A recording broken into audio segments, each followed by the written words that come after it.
y'all, it's me, Megan. I'm a homeschool mom of 2, and welcome to my channel. Okay, today I'm going to be sharing with you guys how I plan and organize our homeschool week. And also, I have a brand new planner created by an awesome homeschooling mama that I'm really excited to show you guys. This video is part of an open collaboration with Jessica from the Walduck Way and Abby from Rooted in Rest. Every month they're putting out a new topic. Anyone can participate, and I'm going to link this month's playlist below. I am loving this collaborative experience. It is giving me a glimpse into so many different homeschooling styles, and I'm getting to meet tons of homeschooling mamas. Now listen, I think that as homeschoolers, we all tend to fall into our own little categories and sometimes get stuck in our own little community bubbles that our other homeschoolers who support our style or for whatever reason might be linked to our same philosophies, which is awesome. Great power of the internet, am I right? Sometimes getting stuck in those little spheres can be dangerous and limiting, right? If you're just having somebody parrot back to you your own thoughts and opinions, then you're never having anyone challenge your perspectives. And we can't grow if that's what we're doing. So I am loving this experience. Of course, I have had some of my own perspectives challenged, and also some of my own thoughts on homeschooling definitely reaffirmed. But anyways, let's get to it. Is that dance break number 3? Yeah, that's definitely dance break number 3. All right, I am going to put a little disclaimer on this video. Today's planning is definitely going to be what ideal planning would look like for me. I mean, hello, my house is clean. My husband took the girls on a little adventure. I'm wearing makeup and my hair is done. So I'm in a clean home by myself, looking fly. What could be better? Oh, I've assembled my cute little pins and highlighters. So I'm definitely ready to do this. But first, I'm gonna be the most cliche of cliche homeschool mamas. And I'm gonna go grab some coffee.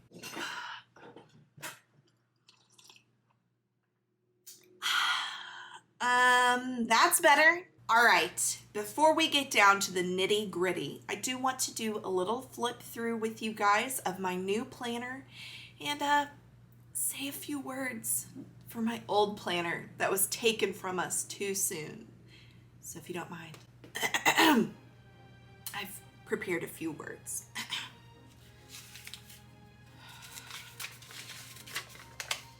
I'm just kidding. Okay. My daughter actually just got after my original planner and wrote in every single little square of the calendar, rendering it useless. Now, PJ's destruction of my planner was quite serendipitous because on the day that the planner met its untimely demise, I reconnected with an amazing homeschooling mom. Her name is Megan, and for the purposes of this channel, she's the other Megan, okay? From Schoolnest. I am going to link her stuff down below and you should definitely go check it out. I say reconnected because Megan created one of the first resources that I ever purchased and completed successfully with my homeschooling kiddos. The resource that she created was a pretty simply designed but incredibly effective temperature tracking chart. And I wish I could show you guys the completed chart now, but in our move from this past spring, it's just disappeared. But not to worry, you can look at the chart on her website. It is part of the science notebooks that she sells, and you can also find those on Amazon. Anyways, all that to say that after we reconnected, I was checking out some of her new material, and wouldn't you know, she designed and created a homeschool planner just at the right time that my poor little planner had bit the dust. So without further ado, here is the planner that I picked up. This is by Megan from Schoolnest. I picked it up off of Amazon for 22 bucks. It is a 12-month undated planner, and today will be my first time to ever use this planner. So as I'm going through, I'll give y'all my first impressions, and at the end of the video, I'll share with you some wrap-up thoughts and opinions about this planner and if I think we're going to like it and use it. But here's my first opinion. It's really cute. Look at this color scheme. I really like this, especially as we roll into fall. This is just really lovely combination. And I will say that Megan has a super chic style that is very simplistic but aesthetically pleasing. So definitely go check out her products. All right, enough gabbing. Let's get down to some planning. The first thing I want to do is take you guys through a flip through this planner, and I want to point out what a great style Megan has. The aesthetic is so simple but so cute. She's included an index page as well as a yearly overview. There's also a attendance tracking page and several pages for keeping curriculum details. Enough pages that if you have more than one student, you're going to have enough space to record those details. There's also a page to record field trip information and these really adorable book list pages. I absolutely love the book spine graphic at the bottom. What a cute detail, you guys. There is also these curriculum progress charts. Again, enough pages that if you have more than one student, you should have enough space to track everyone. This is an undated calendar, so the first thing I needed to do was put in the details for September. I am going to speed this up for you guys so you don't have to watch me go through this entire thing. And yes, I did check my phone just to make sure I was getting the dates correct. Nothing's worse than dating an undated calendar incorrectly. This planner also has a goal sheet for each week of the month, as well as a timetable for each week. So if you do like to keep pretty precise planning, and of course, like a broad lesson plan overview for each week, and these great scribble pages for any miscellaneous info you need. Okay, it's the third week. I was ready to go with my goals. I am having to put a post-it note here because this is an untabbed planner. I love that this planner has included a weekly goals sheet. I am going to use this sheet for more miscellaneous goals, not necessarily academic goals. And the first one I'm putting is that we need to start a new read aloud this week, which is Pax by Sarah Pennypacker. This is a book that is an addition to any book that we would be doing for language arts or other curriculum. Just something for fun, and I talked about this in my fall read aloud video, which I'll link above. I'm also including in this week's goals for us to take out and experiment with a new parachute kite that we actually got as a gift, and I've had it sitting around with good intentions, so by adding it to the list, I'm hopefully solidifying the fact that we will actually take this out to the park and use it. Give it a shot, see if the kiddos like it. The last goal I'm going to list as kind of an additional miscellaneous goal for this week is for us to start looking at some Latin vocabulary. Both of my kiddos are a bit too young for us to be ready for starting a Latin curriculum, so we're going to start just by incorporating some Latin vocabulary words. This week I am going to try to use the times table feature of this particular planner. I don't know if it's something that we'll use on a regular basis, but I will say it was nice to be able to see kind of a really broad overview of what our week was going to look like down to the hour. What I'm using this mainly for is to put important events or errands or appointments that we may need to accomplish at certain times. I'm going to put it here. So that includes speech therapy, also co-op, which is on Wednesdays for us, as well as putting in Girl Scouts. Really our weekly events that we need to plan around. I generally like to do my planning with pencil because I like to change things frequently and I need to be able to erase. One of the things that I've always done when planning my homeschool week is I go ahead and jot down the 5-day forecast because I want us to be able to get outside as much as possible. And if it's going to be raining at the beginning of the week, then I know that I should plan for our outdoor activities to happen on those sunny occasions. And it looks like this week is beautiful after the rain because we're finally going to be dipping into those fall time temperatures. We may need to do some mushroom hunting towards the end of the week because those cool, wet temps are going to make for some great mushroom growth. After finishing the broad overview of our week, I like to turn towards my actual lesson planning.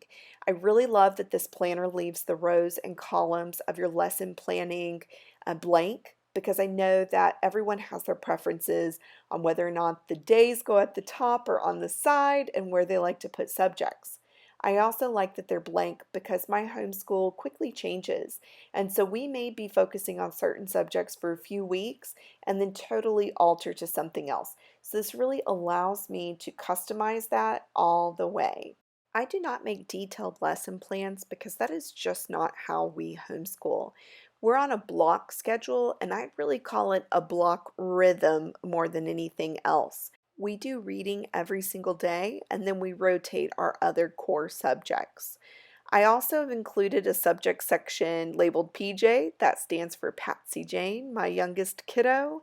I've been trying to focus more on getting her specific Montessori works down every single day instead of relying on her own creative skills or just pulling out the kinetic sand, which kinetic sand is awesome, but I'm wanting to use all of those craft materials that I've invested in. So this week she's going to be doing some painting at her standing easel using primary colors. We're going to do a sensory bin and some water play, and then I'm also going to pull out all of our Lovery Montessori works and set up some Montessori stations for her, and I think she's going to really enjoy it. All of the curriculums that I use are low prep or no prep, and that's by design on my part. So really all I need to do is write down the days that we're going to be doing those subjects, and then I will put an X through them if we're not going to be doing them on any particular day. Right now, we have paused our official reading curriculum and we're trying out an online program called Teach Your Monster to Read. I will link that below. We are really enjoying it. So I've listed Teach Your Monster to Read as an activity that Winnie needs to complete every single day. Also, Teach Your Monster to Read is free if you are accessing it on a computer. You only have to pay for it if you are using it as an app through a tablet or phone. We are also in transition on our math curriculum. So I have ordered a new curriculum, which I will post in my September homeschool updates. But until that comes in, we have been doing Beast Academy, which is an online program. Shout out to all of my wonderful ladies out there who suggested it to me. And that is something that we are looking to do at least every other day until we definitely figure out what our new path for math is going to be. Winnie really loves it. We've been doing it more than once or more than every other day, but I don't want to put a ton of pressure, emphasis on that in case our feelings towards it change. The only subjects that I really have to do prep work for are history and science, and that's just to see if there's any additional activities that I'd like to do around whatever we're covering that week and if I'll need any additional material. And even then, I really try to stick with household items. So for example, this week in history, we are going to be finishing a craft that we started last week. That's a weaving project. I did have to purchase 2 separate colors of yarn for that, but other than that, I really work to make sure that my prep work is as low as possible. After I'm finished writing down all of my lesson plans, or at least what day we're doing what subjects, I do pull my instructor's manuals to double check that I'm not missing anything or that I'm not caught off guard by any supplies that I may need during the week. I mentioned before that we were finishing a weaving project in history, but I also wanted to check and make sure that there wasn't any activity that we wanted to do after that. I do use Story of the World as my history curriculum. It is not secular, but it is easily adaptable to a secular perspective. This week, we are going to start looking at the origins or beginnings of Islam. So I wanted to go through and see if there was any activity for us to complete, and I decided to do a pilgrimage. The Story of the World activity guide is totally worth it because it provides you such a broad range of activity options. Some weeks you feel like dressing up and getting all down and dirty with it, and other weeks you just want to do a really simple activity, and Story of the World provides you with that full spectrum of activities and takes that emotional labor out of the planning process. We are doing the DART program from Brave Writer this year, and this month's book is Rickshaw Girl, which we are really enjoying. I purchased this primary spelling notebook. This is also from Megan at Schoolnest, and this is a super simple book. It was $8. You can get it in a variety of colors, and it really is just giving you these blank pages to practice spelling words. And we are in the second week of Rickshaw Girl, and this week Winnie needs to go ahead and practice writing individual words on her own because in her copy work she'll be responsible for those words. So I'm just going to go ahead and write them once in her notebook so that she can trace them and then practice writing them independently as well.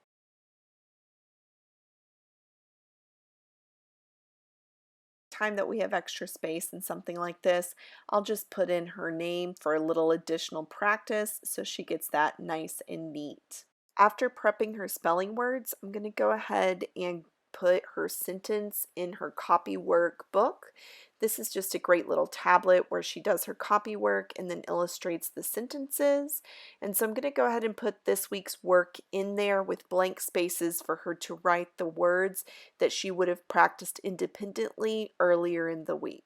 This is our second book in our DART adventure thus far, and we are really enjoying this program. The book list is definitely something that's different for us.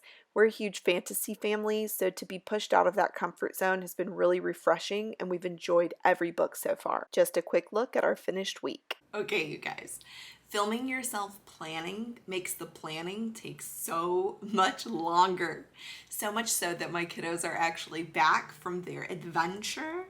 So I'm gonna try to wrap this up, but we'll see because I'm long-winded by nature. Okay, so now that I have finished putting my plans for the week into my planner, which you guys can see here, the last thing that I do go through and do is I keep this laminated schedule up on the bulletin board in our dining room. I do that because my oldest is always asking what's going on today. So I'm trying to build those, that internal clock, that internal calendar for her by putting up a weekly schedule. So I'm gonna go ahead and write that in and then I will show you guys what it looks like.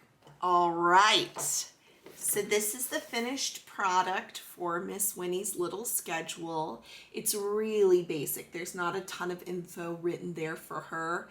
Our special things are written in purple, our daily subjects in black, and then down here in the orange, I did put what little PJ is going to be doing those days. And that's more for me to keep me on track for doing better with pulling out actual works for her to do on a daily basis. I also wanted to show you guys that I did pull a few more resources based off of what we've got going on this week. The first thing I want to show you is this Children's Atlas. This is a DK Books Smithsonian's Children's Atlas, and I really, really love it. And the two things that I pulled for us to look at in here is number one, we're going to be looking at the section on Bangladesh. And that is because our book that we're reading right now, Rickshaw Girl, is set in Bangladesh. So I want to go over some of that geography with Winnie. And then I also pulled for us to look at Iran, Iraq, and Saudi Arabia. And this is because we are going to be looking at the introduction of Islam this week in our history course. So I want to give her some geography for that as well. And in addition to looking at the geography, we're going to be looking at what do you celebrate, specifically looking at Egypt and an Islamic celebration. I think this will be great for our intro into Islam and talking about Muhammad and all of those things. So I'm really interested in that. I did also want to show you a closer look at this primary spelling book that I got from Schoolnest as well off of Amazon. I think it was like $8 and it comes in all the colors of the rainbow.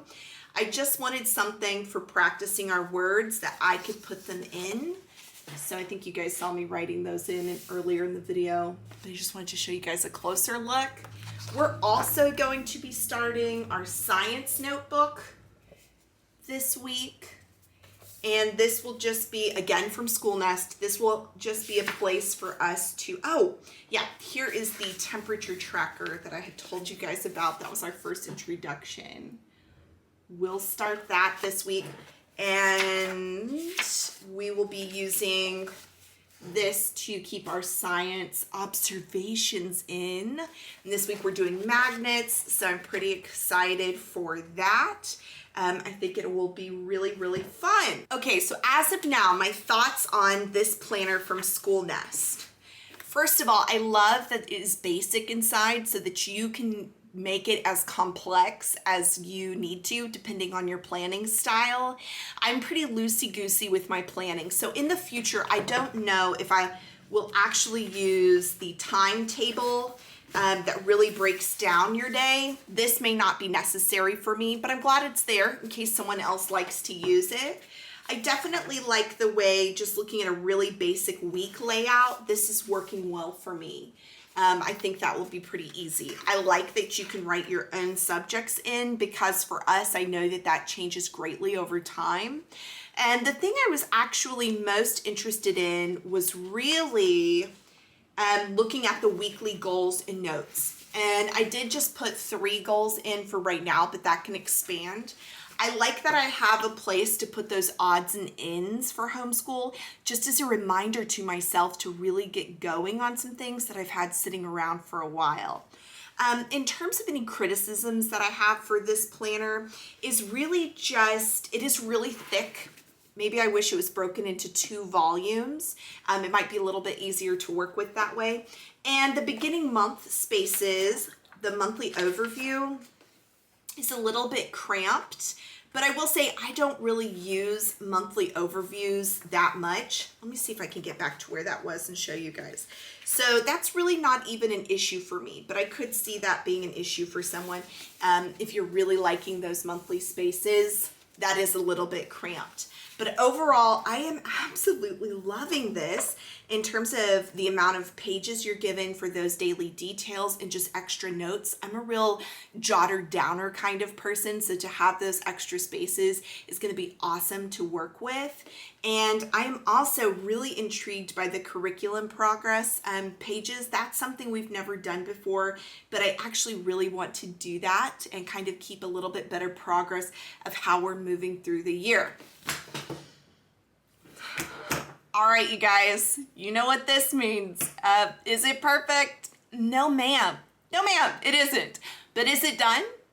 Yeah, for this week at least. Okay, you guys, don't forget to check out Megan at Schoolnest, the playlist below for all the lovely ladies who participated in this open collaboration. And keep on homeschooling. We'll see you next time. Bye.